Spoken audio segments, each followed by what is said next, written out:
everyone, so welcome back to my YouTube channel Study Time with Priyanka. So today in this video we are again going to continue our fourth chapter of class 12 history book, that is Thinkers, Beliefs and Buildings, Cultural Developments. So ये video इस chapter का 5th part है and आज के इस video में हम इस चैप्टर के 7 टॉपिक को स्टार्ट करने वाले हैं.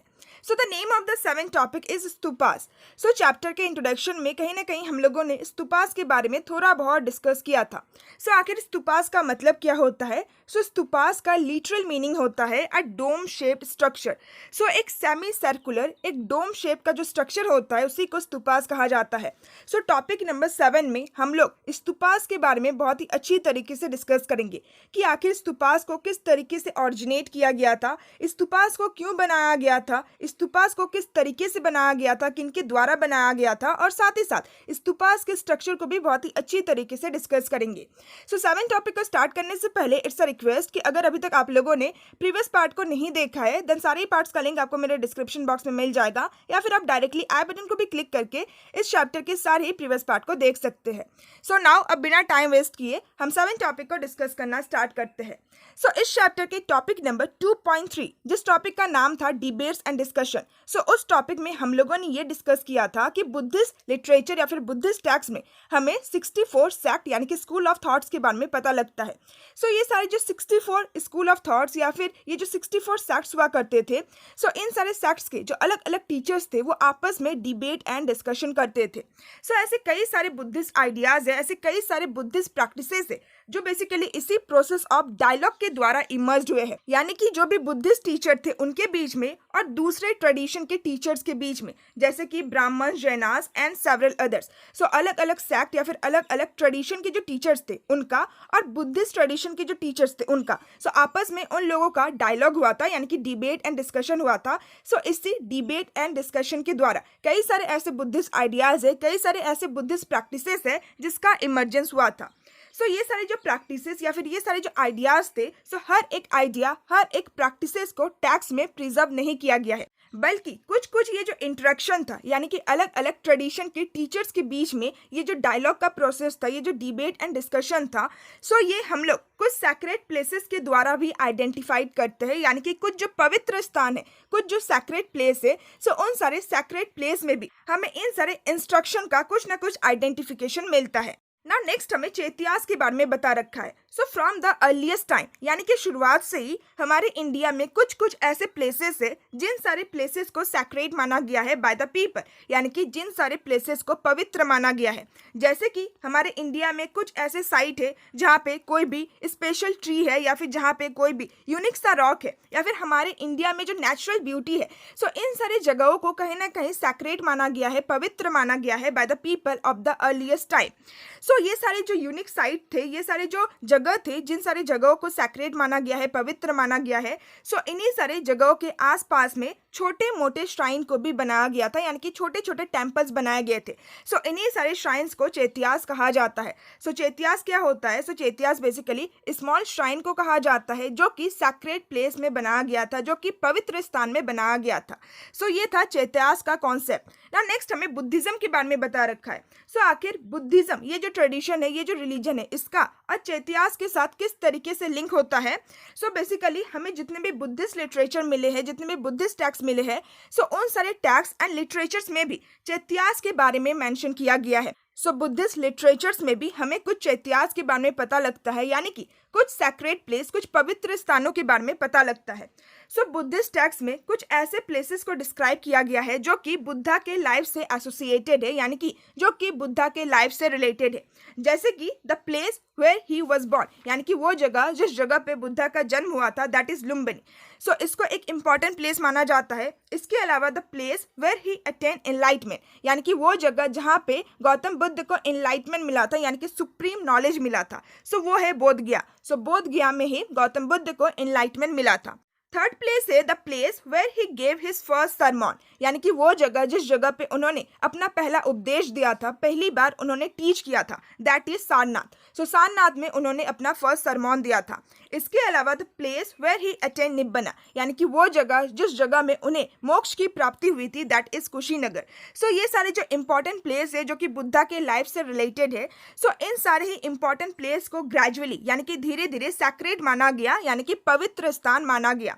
सो हमें बुद्धिस्ट लिटरेचर में भी कुछ इतिहास के बारे में पता लगता है, कुछ सैक्रेड प्लेस यानी कि कुछ पवित्र स्थानों के बारे में पता लगता है।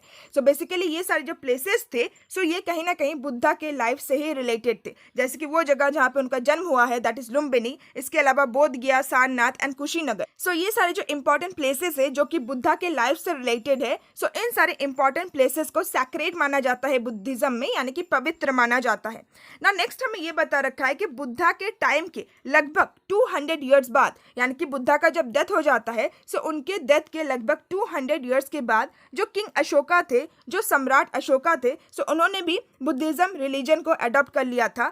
सो वे एक बार लुम्बिनी आए थे एंड लुम्बिनी में उन्होंने एक पिलर को स्थापित किया था, एक पिलर को बिल्ड करवाया था, इस चीज को मार्क करने के लिए कि वो एक बार लुम्बिनी विजिट किए थे, जो कि गौतम बुद्ध का जन्म स्थान है।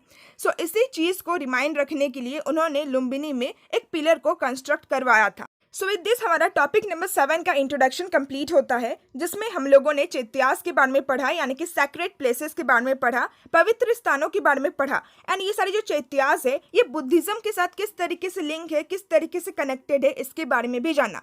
सो बुद्धिज्म में भी कुछ ऐसे प्लेसेस है जिन सारे प्लेसेस को पवित्र स्थान माना जाता है। नाउ हमारा इस टॉपिक का जो पहला सब टॉपिक है, that is topic number 7.1, why were stupas build. So इस टॉपिक में हम लोग ये पढ़ने वाले हैं कि आखिर स्तूपास को क्यों बनाया जाता था एंड स्तूपास का इंपॉर्टेंस क्या है।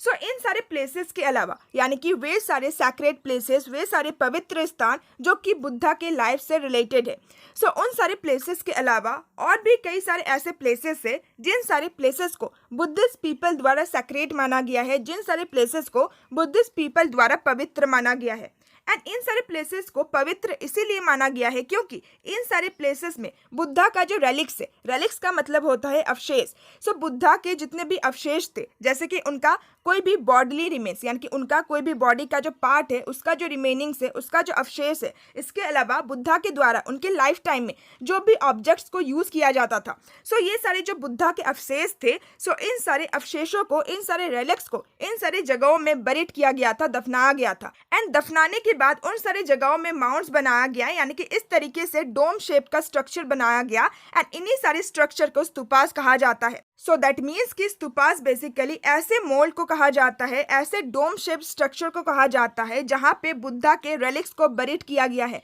जहां पे बुद्धा के अवशेष को बरीड किया गया है। सो इसीलिए स्तूपास को बनाया जाता था एंड स्तूपास का यही इंपॉर्टेंस होता है। सो वे सारी जगह, जिन सारी जगहों में बुद्धा के रेलिक्स को दफनाया गया है, सो उन्हीं सारी जगहों में स्तूपास को कंस्ट्रक्ट किया गया था बाय द बुद्धिस्ट पीपल। ना नेक्स्ट हमें ये बता रखा है कि ये जो ट्रेडिशन है ऑफ इरेक्टिंग द स्तूपास, यानी कि स्तूपास को बिल्ड करने का, ऐसे डोम शेप्ड स्ट्रक्चर को बिल्ड करने का जो ट्रेडिशन है, सो ये बेसिकली एक प्री बुद्धिस्ट ट्रेडिशन है। यानी कि बुद्धिज्म आने से पहले भी स्तूपास को हमारे इंडियन सब कॉन्टिनेंट में कंस्ट्रक्ट किया जाता था, ऐसे कई सारे डोम शेप के स्ट्रक्चर्स को बनाया जाता था। बट फिर बाद में जब बुद्धिस्ट पीपल ने कई सारे ऐसे स्तूपास को बनाए, सो धीरे धीरे स्तूपास बेसिकली बुद्धिज्म के साथ ही रिलेट किया जाने लगा, बुद्धिज्म के साथ ही एसोसिएट किया जाने लगा। सो बुद्धिज्म आने से पहले भी हमारे इंडिया में स्तूपास को बनाया जाता था, ऐसे डोम शेप के स्ट्रक्चर्स को बनाया जाता था। बट फिर जब बुद्धिज्म का ट्रेडिशन आया एंड जब बुद्धिस्ट पीपल ने उन सारे जगहों में ऐसे डोम शेप के स्ट्रक्चर्स को कंस्ट्रक्ट किया, सो स्तूपास बेसिकली बुद्धिज्म रिलीजन या फिर ट्रेडिशन के साथ ही एसोसिएट किया जाने लगा। सो जैसे कि स्तूपास के अंदर में बुद्धा के रेलिक्स को दफनाया गया है, यानी कि बुद्धा के अवशेष को दफनाया गया है, जिन सारे रेलिक्स को हम लोग सैक्रेड मानते हैं, यानी कि जिन सारे रेलिक्स को हम लोग बहुत ज्यादा पवित्र मानते हैं। सो इसीलिए वो जो एंटायर स्तूपा है, वो जो पूरा स्तूपा है, सो पूरे ही स्तूपा को हम लोग पूजते हैं, हम लोग बहुत ज्यादा इंपॉर्टेंस देते हैं as a emblem of both the Buddha and Buddhism. यानी कि स्तूपा को हम लोग बेसिकली बुद्धा या फिर बुद्धिज्म का एक सिंबल मानते हैं, एक चिन्ह मानते हैं। सो इसीलिए पूरे स्तूपा को हम लोग पूजते हैं, पूरे स्तूपा को हम लोग बहुत ज्यादा इंपॉर्टेंस देते हैं, क्योंकि बेसिकली स्तूपा के अंदर में बुद्धा के रेलिक्स को दफनाया गया है एंड उन सारे रेलिक्स को हम लोग सैक्रेड मानते हैं। सो इसीलिए पूरे ही स्तूपा को हम लोग बहुत ज्यादा पवित्र मानते हैं, बहुत ज्यादा सैक्रेड मानते हैं। ना नेक्स्ट हमें एक बुद्धिस्ट टेक्स्ट के बारे में बता रखा है, जिस बुद्धिस्ट टेक्स्ट का नाम है अशोकावदना। सो इस बुद्धिस्ट टेक्स्ट के अकॉर्डिंग जो किंग अशोका थे, सो उन्होंने बुद्धा के रेलिक्स के कई सारे पोर्शन को डिस्ट्रीब्यूट किया था अलग अलग इंपॉर्टेंट टाउन्स में, यानी कि बुद्धा के जो भी अवशेष है, सो उन सारे अवशेष को उन्होंने कई सारे इंपॉर्टेंट टाउन्स में डिस्ट्रीब्यूट किया था। एंड उन्होंने ये ऑर्डर दिया था कि इन सारे इंपॉर्टेंट टाउन्स में स्तूपास को कंस्ट्रक्ट किया जाए, यानी कि इन सारे बुद्धा के रेलिक्स को इन सारे इंपॉर्टेंट टाउन्स में बरीड किया जाए एंड उसके ऊपर से ऐसे डोम शेप के स्ट्रक्चर्स को बनाया जाए, ऐसे स्तूपास को बनाया जाए। सो किंग अशोका ने भी अपने टाइम पीरियड के दौरान कई सारे स्तूपास को कंस्ट्रक्ट करवाया था। So by the second century BC होते होते हमारे इंडिया में कई सारे स्तूपास को बनाया जाता है, कई सारे स्तूपास को कंस्ट्रक्ट किया जाता है, जैसे कि for example Bharhut, Sanchi and Sarnath. So ये सारे जो इंपॉर्टेंट टाउन है, सो इन सारे इंपॉर्टेंट टाउन में कई सारे बुद्धिस्ट स्तूपास को बनाया जाता है। सो विद दिस हमारा टॉपिक नंबर 7.1 कंप्लीट होता है, जिसमें हम लोगों ने ये जाना कि आखिर स्तूपास को क्यों बनाया जाता है, स्तूपास का इंपॉर्टेंस क्या है। सो बेसिकली स्तूपास में बुद्धा के रेलिक्स को दफनाया गया है, उनके अवशेष को दफनाया गया है। सो इसीलिए स्तूपास का भी बहुत ज़्यादा इंपॉर्टेंस होता है एंड इसीलिए स्तूपास को बनाया गया है। ना जो हमारा नेक्स्ट सब टॉपिक है वो है topic number 7.2, that is how were stupas built. So इस टॉपिक में हम लोग ये पढ़ेंगे कि आखिर स्तूपास को किस तरीके से बनाया जाता था, या फिर स्तूपास को कंस्ट्रक्ट करने में जो भी खर्चा होता था, जिस भी रिसोर्सेज का इस्तेमाल किया जाता था, सो आखिर उन सारे खर्चे को किस तरीके से मैनेज किया जाता था, वे सारे रिसोर्सेज कहाँ से आते थे। सो इस क्वेश्चन का जो आंसर है ये हमें खुद स्तूपास ही प्रोवाइड करता है, यानी कि स्तूपास में जो भी रेलिंग्स एंड पिलर्स बने हुए हैं, सो उन सारे रेलिंग्स एंड पिलर्स में हमें कई सारे इंस्क्रिप्शन देखने को मिलते हैं। उन सारे रेलिंग्स एंड पिलर्स में कई सारे वर्ड्स एंड लेटर्स को खोद के लिखा गया है, इनग्रेव किया गया है। सो इन सारे इंस्क्रिप्शन में हमें ये बता रखा है, इन सारे इंस्क्रिप्शन में इस चीज़ को रिकॉर्ड किया गया है कि ऐसे कौन व्यक्ति हुआ करते थे जो कि स्तूपास को कंस्ट्रक्ट करवाया करते थे, या फिर स्तूपास को बिल्ड करने में, स्तूपास को डेकोरेट करने में बहुत ज़्यादा डोनेशन देते थे, बहुत ज़्यादा दान दक्षिणा देते थे, या फिर रिसोर्सेज को प्रोवाइड करते थे। सो इन सारे इंस्क्रिप्शन के अकॉर्डिंग उस टाइम पीरियड के जितने भी किंग्स हुआ करते थे, जैसे कि फॉर एग्जांपल सतवाहना रूलर्स, सो ये सारे जो किंग्स थे, सो ये लोग कुछ डोनेशन को प्रोवाइड करते थे स्तूपास को कंस्ट्रक्ट करने के लिए। इसके अलावा उस टाइम पीरियड के जितने भी गिल्ड्स हुआ करते थे, सो गिल्ड्स के बारे में हम लोगों ने सेकंड चैप्टर में डिस्कस किया था। सो गिल्ड्स बेसिकली ऐसे ऑर्गेनाइजेशन को कहा जाता है जिस ऑर्गेनाइजेशन में जितने भी लोग होते हैं वे लोग सेम जॉब को परफॉर्म करते हैं, यानी कि सेम वर्क करते हैं। सो ऐसे जो ऑर्गेनाइजेशन, ऐसे जो गिल्ड्स हुआ करते थे, सो इन सारे गिल्ड्स के मेंबर भी कई सारे डोनेशन को दिया करते थे स्तूपास के कंस्ट्रक्शन के लिए। इनफैक्ट जो आइवरी वर्कर्स का गिल्ड था, आइवरी वर्कर्स यानी कि ऐसे लोग जो कि हाथी के दांतों का इस्तेमाल करते हैं किसी भी चीज़ को बनाने के लिए, सो आइवरी वर्कर्स का जो गिल्ड था, सो इस गिल्ड ने बेसिकली सांची में जो 4 गेटवेज है, सो उन 4 गेटवेज में से एक जो गेटवे है, सो उसका पूरा जो खर्चा है, उसका पूरा जो फाइनेंस है, उसको उन्होंने ही दिया था। सो आइवरी वर्कर्स के डोनेशन के द्वारा ही सांची के एक गेटवे को बनाया गया है। सो किंग्स एंड इम्पॉर्टेंट गिल्ड्स के अलावा ऐसे कई सारे कॉमन मैन एंड वेमेन भी थे जिन्होंने भी कई सारे डोनेशन को प्रोवाइड किया था। सो इन सारे इंस्क्रिप्शन में हमें इवन उन सारे मैन एंड वेमेन के नाम भी देखने को मिलता है, साथ ही साथ वे लोग किस प्लेस से बिलोंग करते थे, वे लोग किस प्लेस से आए थे, इसके बारे में भी इंस्क्रिप्शन में मेंशन किया गया है। इसके अलावा उनका क्या ऑक्यूपेशन होता था, वे लोग क्या काम करते थे, इनफैक्ट उनके रिलेटिव्स का भी नाम, उनके रिश्तेदार का भी नाम इंस्क्रिप्शन में रिकॉर्ड किया गया है। इसके अलावा जितने भी बुद्धिस्ट भिक्खुस एंड भिक्खुनीज होते थे, यानी कि जितने भी बुद्धिस्ट मॉन्क्स एंड नन्स होते थे, सो वो लोग भी कुछ ना कुछ कंट्रीब्यूशन करते थे, वो लोग भी कुछ ना कुछ डोनेशन प्रोवाइड करते थे इन सारे इंपॉर्टेंट मॉन्यूमेंट्स के बिल्डिंग के लिए। सो स्तूपास में ही हमें इस क्वेश्चन का आंसर मिल जाता है कि आखिर स्तूपास को किस व्यक्ति द्वारा बनाया गया था, या फिर स्तूपास को किस तरीके से बनाया गया था। स्तूपास को कंस्ट्रक्ट करने में जो भी खर्चा हुआ था, सो ये सारे जो खर्चा था, ये सारे जो रिसोर्सेज था, ये किन के द्वारा प्रोवाइड किया गया था। सो बेसिकली उस टाइम पीरियड के जो किंग्स थे, जो गिल्ड्स थे, या फिर जो कॉमन मैन एंड वेमेन थे, एंड उस टाइम पीरियड के जितने भी भिक्खुस एंड भिक्खुनीज थे, सो इन सारे लोगों ने ही स्तूपास के कंस्ट्रक्शन के लिए, स्तूपास के डेकोरेशन के लिए कई सारे डोनेशन को प्रोवाइड किया था। सो विद दिस हमारा टॉपिक नंबर 7.2 भी कंप्लीट होता है। ना जो हमारा नेक्स्ट टॉपिक है, उस टॉपिक का नाम है topic number 7.3, the structure of the stupa. So इस टॉपिक में हम लोग स्तूपा के स्ट्रक्चर के बारे में पढ़ने वाले हैं, स्तूपा के हर एक पार्ट के बारे में पढ़ने वाले हैं। सो जो पहला पार्ट है वो है अंडा। सो ये जो टर्म है स्तूपा, सो ये बेसिकली एक संस्कृत वर्ड है जिसका मतलब होता है हिप। सो हिप का मतलब होता है किसी चीज़ का ढेर। सो एक जो डोम शेप का हिप होता है, सो उसी को स्तूपा कहा जाता है। सो स्तूपा जो है वो एक संस्कृत वर्ड है। सो स्तूपा जब ऑरिजिनेट हुआ था देन वो बेसिकली एक simple semi circular mount of earth की तरह ऑरिजिनेट हुआ था, यानी कि शुरुआत में स्तूपा को बहुत ही सिंपल तरीके से एक डोम शेप के स्ट्रक्चर की तरह ही बनाया जाता था, एक सेमी सर्कुलर माउंट की तरह ही बनाया जाता था। एंड फिर बाद में इसी स्ट्रक्चर को, इसी शेप को अंडा कहा जाने लगा। सो जैसे कि यहाँ पे स्तूपा का एक इमेज दे रखा है। सो यहाँ पे ये जो पोर्शन है, ये जो डोम शेप का या फिर सेमी सर्कुलर शेप का जो स्ट्रक्चर है, सो इसी को अंडा कहा जाता है। सो शुरुआत में ये बहुत ज़्यादा सिंपल हुआ करता था, बट फिर बाद में ये धीरे धीरे कॉम्प्लेक्स होते गया एंड इसी पार्ट को अंडा कहा जाता है। So as I have said gradually, यानी कि धीरे धीरे ये जो पार्ट था, ये जो अंडा था, ये और ज़्यादा कॉम्प्लेक्स होते गया। इसमें कई सारी चीज़ों को ऐड किया जाने लगा, जैसे कि इस अंडा में राउंड या फिर स्क्वायर शेप्स के स्ट्रक्चर्स को ऐड किया जाने लगा। सो जैसे कि आप देख सकते हैं कि ये जो अंडा है, इसके ऊपर कई सारे राउंड एंड स्क्वायर शेप के स्ट्रक्चर्स को ऐड किया गया है। सो ये है पहला पार्ट। अगर हम लोग दूसरे पार्ट की बात करें, सो वो है हर्मिका। सो अंडा के अबव, यानी कि अंडा के ऊपर आपको एक बैल्कनी लाइक स्ट्रक्चर देखने को मिलेगा। सो इसी को हर्मिका कहा जाता है एंड ये बेसिकली गॉड के एडोब को रिप्रेजेंट करता है, यानी कि ये कहीं ना कहीं गॉड का निवास स्थान है, ये गॉड का रेजिडेंस है। सो जैसे कि आप इस पिक्चर में देख सकते हैं, ये जो अंडा है, सो इस अंडा के ऊपर ये जो बैल्कनी लाइक स्ट्रक्चर बना हुआ है, सो इसी को हर्मिका कहा जाता है ना। जो तीसरा पार्ट है वो है यस्ती। सो अराइजिंग फ्रॉम द हर्मिका, यानी कि हर्मिका से ही एक मास जैसा स्ट्रक्चर अराइज हो रहा है, एक खंबे जैसा स्ट्रक्चर अराइज हो रहा है। सो उसी को यस्ती कहा गया है। सो ये है हर्मिका। सो हर्मिका के बीच में आप देख रहे हैं कि एक खंबा जैसे स्ट्रक्चर अराइज हो रहा है। सो इसी खंबे को यस्ती कहा गया है ना। जो फोर्थ पार्ट है वो है छतरी। सो ये जो यस्ती है, ये जो खंबा जैसा स्ट्रक्चर है, सो ये चारों तरफ से अम्ब्रेला जैसे स्ट्रक्चर से सराउंडेड है। सो इसी को छतरी कहा गया है। सो ये जो यस्ती है, सो ये ऐसे छतरी जैसे या फिर अम्ब्रेला जैसे स्ट्रक्चर से सराउंडेड है एंड इसी चीज को छतरी कहा गया है ना। जो फिफ्थ पार्ट है वो है रेलिंग। सो पूरे ही माउंट के अराउंड, यानी कि ये जो अंडा है, सो इसके चारों ही साइड आपको रेलिंग देखने को मिलेगा, जो कि सैक्रेड स्पेस को, यानी कि सैक्रेड प्लेस को, इस पवित्र स्थान को सेक्युलर वर्ल्ड से सेपरेट करता है। यानी कि बेसिकली ये जो रेलिंग है, सो ये रेलिंग कहीं ना कहीं ये जो पवित्र स्थान है इसको एंड जो सेक्युलर वर्ल्ड है, यानी कि बाहर की जो दुनिया है, सो उसको एक दूसरे के साथ सेपरेट कर रहा है। सो ये हमने 5 इंपॉर्टेंट स्ट्रक्चर के बारे में पढ़ा, जो कि आपके एनसीईआरटी बुक में लिखा गया है। सो पहला है अंडा। सो ये जो डोम शेप का स्ट्रक्चर है, ये जो सेमी सर्कुलर टाइप का स्ट्रक्चर है, इसी को अंडा कहा जाता है। दूसरा है हर्मिका। सो अंडा के ऊपर ये जो बैल्कनी लाइक स्ट्रक्चर है, सो इसी को हर्मिका कहा जाता है। तीसरा है यस्ती। सो इस बैल्कनी लाइक स्ट्रक्चर के बीच में एक खंबा जैसा स्ट्रक्चर है, उसी को यस्ती कहा गया है।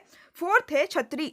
सो ये जो खंबा जैसा स्ट्रक्चर है, सो इसके चारों साइड में एक अम्ब्रेला जैसे स्ट्रक्चर बना हुआ है, इसी को छतरी कहा जाता है। एंड फिफ्थ है रेलिंग। सो पूरा ही ये जो अंडा है या फिर पूरा ही ये जो माउंट है, सो इसके चारों ही साइड रेलिंग्स को बनाया गया है एंड ये जो रेलिंग है, ये सेक्युलर वर्ल्ड को एंड सैक्रेड स्पेस को एक दूसरे के साथ सेपरेट करता है। सो ये 5 इंपॉर्टेंट स्ट्रक्चर है, ये 5 इंपॉर्टेंट पार्ट है इस स्तूपा का। सो इन सारे इंपॉर्टेंट पार्ट्स के अलावा, जैसे कि हमने पहले भी डिस्कस किया था कि ये जो स्तूपा है, सो इस स्तूपा के चारों ही साइड में गेटवेज को बनाया गया था। अब देख सकते हैं कि east, west, north and south चारों ही साइड में गेटवेज को बनाया गया है, जिसके द्वारा आप स्तूपा के अंदर में जा सकते हो। साथ ही साथ ये जो एरिया है, सो इस एरिया को प्रदक्षिणा कहा जाता है एंड बाहर का ये जो एरिया है, इसको पाथक्स कहा जाता है। एंड ये जो बेसिकली रेलिंग्स है, इसको वेदिका कहा जाता है एंड ये जो गेटवे है, इसको तोराना कहा जाता है। सो आपके एनसीईआरटी बुक में सिर्फ इन्हीं 5 इंपॉर्टेंट पार्ट्स के बारे में बता रखा है। सो अगर आप चाहो देन बाकी के पार्ट्स के नाम को लर्न कर सकते हो, या फिर इतना भी ज़्यादा ज़रूरी नहीं है। आप आंसर में सिर्फ और सिर्फ इन 5 ही पार्ट्स के बारे में भी लिख सकते हो, इन 5 ही पार्ट्स को बहुत ही अच्छी तरीके से डिस्क्राइब कर सकते हो। सो विद दिस हमने स्तूपा के स्ट्रक्चर के बारे में जान लिया ना। नेक्स्ट हमें ये बता रखा है कि सांची एंड बरहुत में जो अर्ली स्तूपा बनाया गया था, शुरुआत के टाइम पीरियड में जो स्तूपा को कंस्ट्रक्ट किया गया था, सो वो बहुत ही सिंपल वे में, बहुत ही प्लेन तरीके से कंस्ट्रक्ट किया गया था। सो उस स्तूपा में सिर्फ और सिर्फ आपको स्टोन के रेलिंग्स देखने को मिलेगा, जो कि देखने में ऐसा लगता है कि बैम्बू या फिर वुडन का एक फेंस है। इसके अलावा 4 इंपॉर्टेंट गेटवेज को बनाया गया था एंड हर एक गेटवे में बहुत ही अच्छी तरीके से कार्विंग किया गया था एंड इन चारों ही गेटवेज को 4 इंपॉर्टेंट पॉइंट्स में बिल्ड किया गया था, इंस्टॉल किया गया था।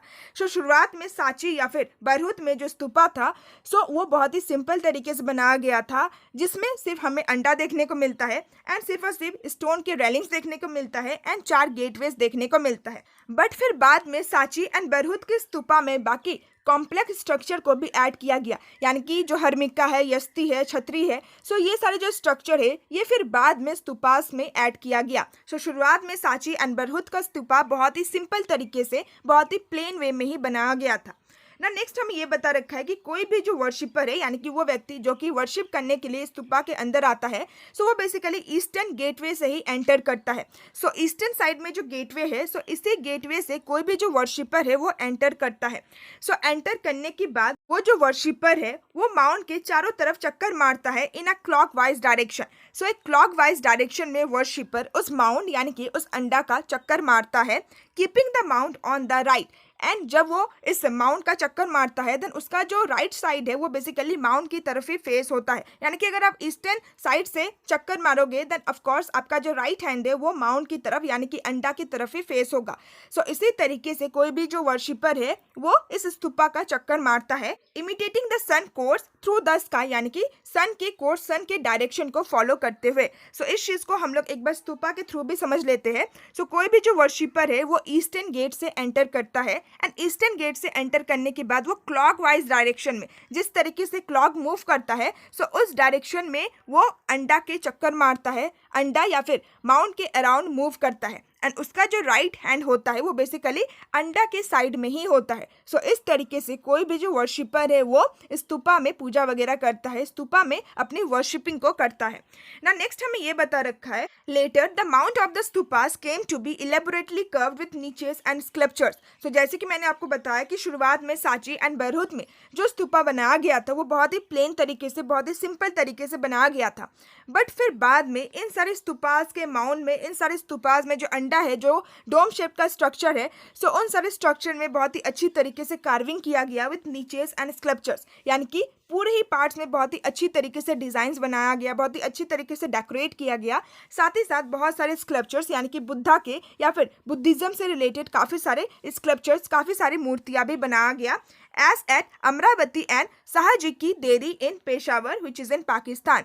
सो सांची एंड बरहुत के अलावा अमरावती, सो ये बेसिकली एक टाउन का, एक सिटी का नाम है जो कि प्रेजेंट डे आंध्र प्रदेश में है। सो यहाँ पे भी हमें एक स्तूपा देखने को मिलता है। इसके अलावा पाकिस्तान में पेशावर का जो एरिया है सो वहाँ पे भी शाहजी की ढेरी बना हुआ है जो कि एक स्तूपा ही है। सो इन सारे स्तूपास में भी हमें ये देखने को मिलता है कि शुरुआत में बहुत ही सिंपल तरीके से बनाया गया था, बट ग्रेजुअली इन सारे स्तूपास में कई सारे कॉम्प्लेक्स स्ट्रक्चर को ऐड किया जाता है, जैसे कि हर्मिका, यस्ती, छतरी। सो ये सारे जो कॉम्प्लेक्स स्ट्रक्चर थे सो ये सारे स्ट्रक्चर्स बाद में ऐड किए गए। सो विद दिस हमारा पूरा ही टॉपिक नंबर 7 कंप्लीट होता है, जिसमें हम लोगों ने स्तूपास को बहुत ही अच्छी तरीके से, बहुत ही डिटेल वे में डिस्कस किया। नाउ हमारा जो नेक्स्ट टॉपिक है उस टॉपिक का नाम है topic number 8, discovering stupas the fate of Amaravati and Sanchi. So इस टॉपिक में हम लोग ये डिस्कस करेंगे कि आखिर स्तूपास को किस तरीके से डिस्कवर किया गया। सो स्पेशली अमरावती में जो स्तूपा है सो उस स्तूपा को किस तरीके से डिस्कवर किया गया। साथ ही साथ इस टॉपिक में हम लोग अमरावती में जो स्तूपा है एंड सांची में जो स्तूपा है सो इन दोनों स्तूपा के फेट के बारे में जानेंगे, यानी कि भाग्य के बारे में जानेंगे। सो सबसे पहले हमें अमरावती में जो स्तूपा है उसी के बारे में बता रखा है। So as I said, Amaravati Andhra Pradesh के एक टाउन का नाम है। सो इसी टाउन में एक स्तूपा को कंस्ट्रक्ट करवाया गया था। सो 1796 में वहाँ के जो लोकल राजा थे, अमरावती टाउन के जो लोकल राजा थे, सो वो बेसिकली अमरावती में एक टेम्पल को बनाना चाहते थे। सो टेम्पल को बनाने के लिए वो एक परफेक्ट प्लेस की खोज कर रहे थे। सो उसी दौरान अमरावती में जो स्तूपा को बनाया गया था बाय द बुद्धिस्ट पीपल बहुत सालों पहले, सो उस स्तूपा के रिमेनिंग्स उन्हें मिलते हैं, उस स्तूपा के कुछ रुइंस यानी कि कुछ डैमेज पार्ट्स उन्हें मिलते हैं। सो इन सारे डैमेज पार्ट्स को देखकर उस राजा ने ये डिसाइड किया कि ये जो स्तूपा है, इस स्तूपा को जिस भी स्टोन से बनाया गया है सो उस स्टोन का वो यूज़ करेंगे टेम्पल को बनाने के लिए।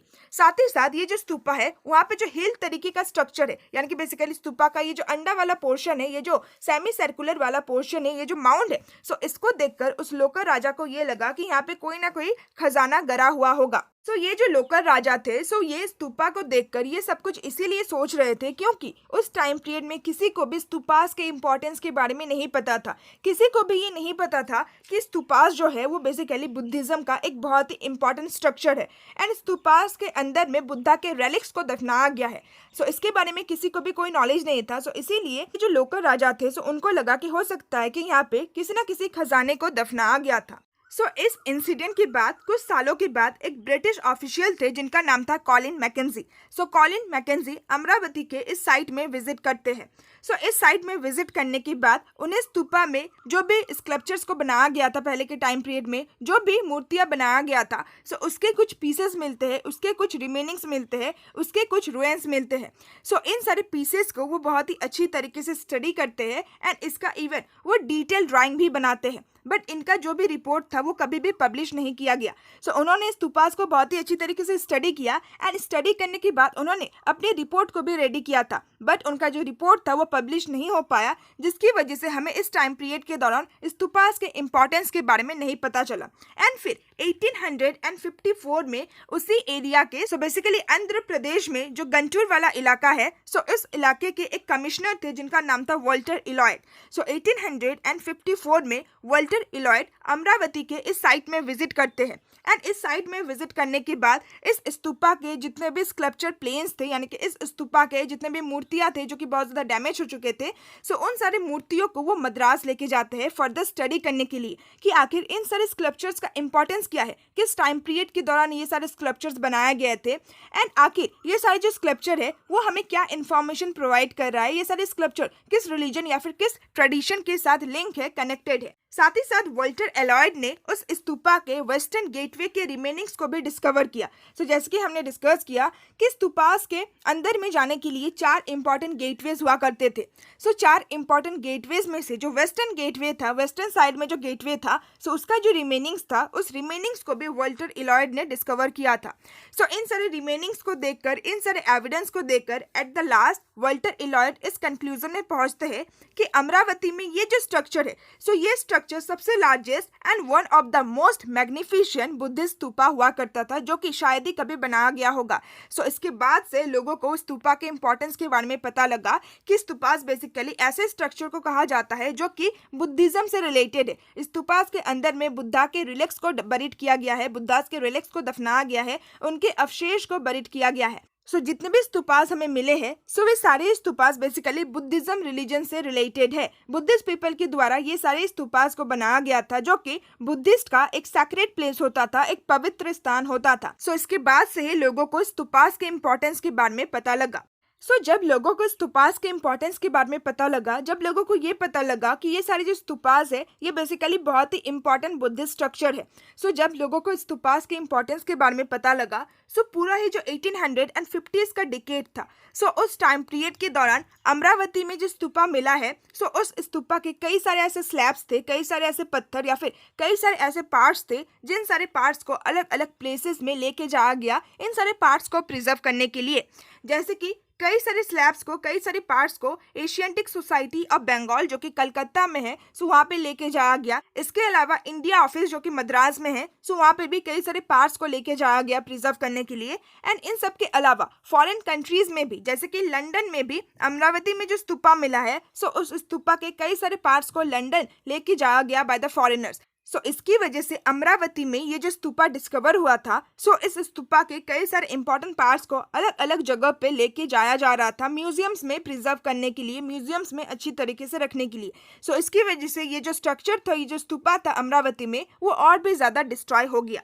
साथ ही साथ उस एरिया में जो भी न्यू ऑफिशियल आते थे, सो न्यू ऑफिशियल उस स्तूपा के किसी ना किसी स्कल्पचर्स को रिमूव कर देते थे, किसी ना किसी स्कल्पचर को लेके जाते थे on the grounds that the earlier officials had done the same thing, यानी कि इस बेसिस पे कि उनसे पहले के जो ऑफिशियल थे, सो वे लोग भी इस स्तूपा के कई सारे स्कल्पचर्स को अपने साथ लेके जाते थे। सो इसीलिए जो भी न्यू ऑफिशियल्स आते थे उस जगह पे, सो वो कहीं ना कहीं किसी भी स्ट्रक्चर को, किसी भी स्कल्पचर को अपने पास लेके चले जाते थे। सो इन सारे सारी चीजों की वजह से अमरावती में जो स्तूपा था सो पहले से ही वो बहुत ज्यादा डैमेज था, पहले से ही वो बहुत ज्यादा डिस्ट्रॉय था। एंड जब अलग अलग लोग इस स्तूपा के अलग अलग इंपॉर्टेंट पार्ट्स को अपने साथ अलग अलग जगह पे लेके जा रहे थे, सो इसकी वजह से अमरावती में जो स्तूपा था वो और भी ज्यादा डिस्ट्रॉय हो गया, वो और भी ज्यादा डैमेज हो गया ना। नेक्स्ट हमें ये बता रखा है कि उस टाइम पीरियड में कुछ ही ऐसे लोग थे जिनका एक अलग पॉइंट ऑफ व्यू था, जिनका एक अलग ओपिनियन था। सो उस टाइम पीरियड के एक आर्कोलॉजिस्ट थे जिनका नाम था H.H. कोल। सो H.H. कोल का ये मानना था कि म्यूजियम्स में हमें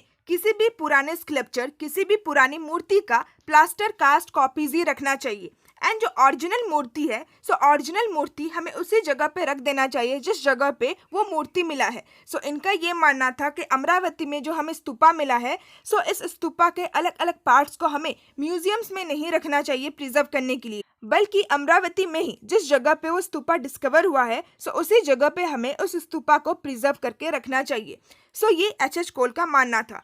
but unfortunately H.H. Cole authorities को कन्विंस नहीं कर पाते हैं कि हमें अमरावती में जो स्तूपा मिला है, सो उस स्तूपा को हमें उसी जगह पे प्रिजर्व करना चाहिए। बट उनका जो रिक्वेस्ट था फॉर इन सिटू प्रिजर्वेशन, सो उस चीज को सांची के केस में अडॉप्ट किया जाता है। सो इन सिटू प्रिजर्वेशन का मतलब क्या होता है? सो इसका मतलब ये होता है कि किसी भी स्ट्रक्चर को उसी जगह पे प्रिजर्व करना जिस जगह में वो डिस्कवर हुआ है, जिस जगह में वो मिला है। सो अमरावती के केस में H.H. कोल अथॉरिटीज को कन्विंस नहीं कर पाते हैं इन सिटू प्रिजर्वेशन के लिए।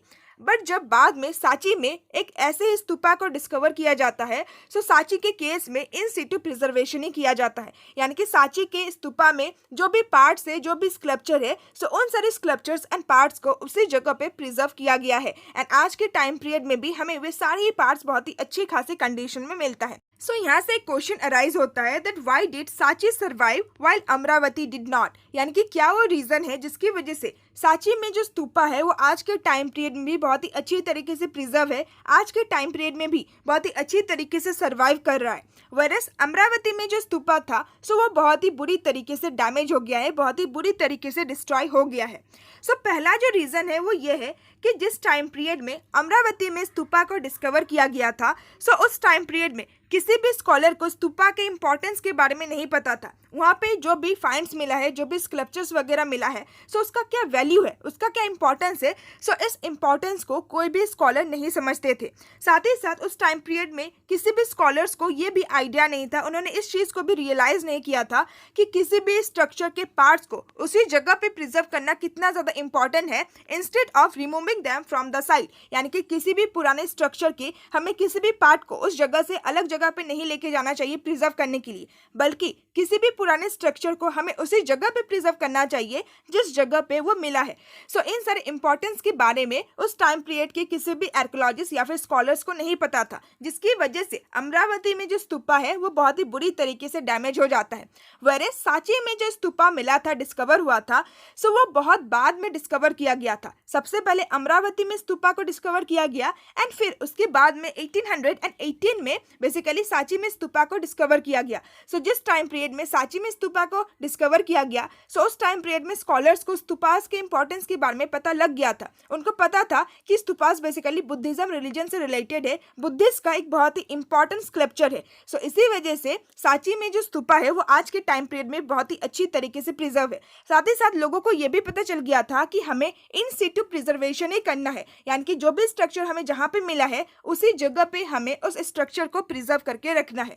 सो इसी रीजन की वजह से जो सांची में स्तूपा है वो आज के टाइम पीरियड में भी बहुत ही अच्छी तरीके से सर्वाइव कर रहा है ना। जो दूसरा रीजन है वो ये है कि जब 1818 में सांची के स्तूपा को डिस्कवर किया गया, सो उस टाइम पीरियड में सांची के स्तूपा के जो 4 इंपॉर्टेंट गेटवेज थे, सो 4 इंपॉर्टेंट गेटवेज में से जो 3 गेटवेज था वो बहुत ही अच्छी कंडीशन में था। इनफैक्ट उसी जगह पे बहुत ही अच्छी तरीके से स्टैंड कर रहा था। एंड जो 4th गेटवे था, सो 4th गेटवे कहीं ना कहीं गिर गया था, बट वो उसी जगह पे गिरा हुआ था जिस जगह पे उसको बनाया गया था, यानी कि स्तूपा के पास में ही 4th गेटवे गिरा हुआ था। इसके अलावा स्तूपा का जो माउंट था, यानी कि जो अंडा वाला पोर्शन था, इसके अलावा और भी जितने भी इंपॉर्टेंट पार्ट्स थे, सो वे सारे पार्ट्स बहुत ही अच्छी कंडीशन में था, पहले से ही बहुत ही अच्छी तरीके से था। सो इसी वजह से सांची में जो स्तूपा है, सो इसको प्रिजर्व करना एक इतना भी ज़्यादा डिफिकल्ट टास्क नहीं था, क्योंकि ये पहले से ही बहुत ही अच्छी अच्छी खासी कंडीशन में था। एंड जो थर्ड रीजन है वो ये है कि जिस तरीके से अमरावती में जो स्तूपा मिला था, सो उस स्तूपा के अलग अलग पार्ट्स को अलग अलग जगह पे लेके जाया गया। सेम उसी तरीके से सांची में जिस स्तूपा को डिस्कवर किया गया था, सो उस स्तूपा के जो इम्पोर्टेंट गेटवेज थे एंड स्पेशली जो ईस्टर्न गेटवे था, सो ये सजेस्ट किया जा रहा था कि हम इन सारे गेटवेज को पेरिस या फिर लंदन में लेके जाए एंड पेरिस या फिर लंदन की म्यूजियम में हम इन सारे गेटवेज को डिस्प्ले करवाएं। सो ये फॉरेनर्स करना चाह रहे थे, बट उस टाइम पीरियड में कई सारे ऐसे फैक्टर्स थे, कई सारे ऐसे रीजन थे जिसकी वजह से फॉरेनर्स ईस्टर्न गेटवे को अपने साथ अपने कंट्री में लेके नहीं जा पाते हैं। सो इसमें कहीं ना कहीं भोपाल की जो नवाब थी वो एक बहुत ही इंपॉर्टेंट रोल प्ले करती है, जिनका नाम था शाहजहां बेगम, जिसके बारे में हम लोगों ने चैप्टर के फर्स्ट टॉपिक में बहुत ही अच्छी तरीके से डिस्कस किया था। सो शाहजहां बेगम ने फॉरेनर्स को ये परमिशन नहीं दिया था कि आप स्तूपा के गेटवेज को अपने साथ अपने कंट्रीज में लेके जाओ और अपने कंट्रीज के म्यूजियम में डिस्प्ले करवाओ। सो इसी वजह से सांची में जो स्तूपा है वो आज के टाइम पीरियड में भी बहुत ही अच्छी तरीके से प्रिजर्व है। सो बेसिकली ये 3 रीजन थे, जिन सारे रीजन की वजह से सांची का जो स्तूपा है वो आज के टाइम पीरियड में भी बहुत ही अच्छी तरीके से सर्वाइव कर रहा है, वेरएज अमरावती में जो स्तूपा था वो बहुत ही बुरी तरीके से डिस्ट्रॉय हो चुका है। So as I have said कि अमरावती में जो महाचैत्य था, सो अमरावती के स्तूपा को ही महाचैत्य कहा गया है।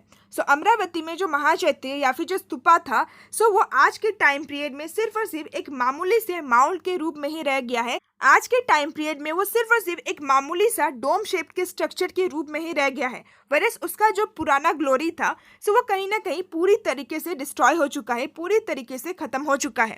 सो विद दिस हमारा टॉपिक नंबर 8 भी कंप्लीट होता है, जिसमें हम लोगों ने अमरावती एंड सांची की स्तूपा के बारे में जाना। सो नेक्स्ट टॉपिक हम अपने नेक्स्ट वीडियो में डिस्कस करेंगे, जिसमें हम लोग स्तूपा के स्कल्पचर्स के बारे में डिस्कस करेंगे। सो नेक्स्ट पार्ट में हम नेक्स्ट टॉपिक को डिस्कस करेंगे। सो अगर आपको नेक्स्ट पार्ट चाहिए then please comment me down, and अगर आपको आज का ये एक्सप्लेनेशन अच्छा लगा then please like my video, and please it's a request that share my video with your friends and classmate, ताकि उन लोगों को भी चैप्टर को समझने में बहुत ही ज्यादा हेल्प मिले। साथ ही साथ if you want all this NCERT notes then please check out my description box. Description box में आपको मेरे टेलीग्राम चैनल का लिंक मिल जाएगा। So please join my Telegram channel to get all this NCERT notes. साथ ही साथ आपको पॉलिटिकल साइंस के भी नोट्स मेरे टेलीग्राम चैनल पे मिल जाएंगे।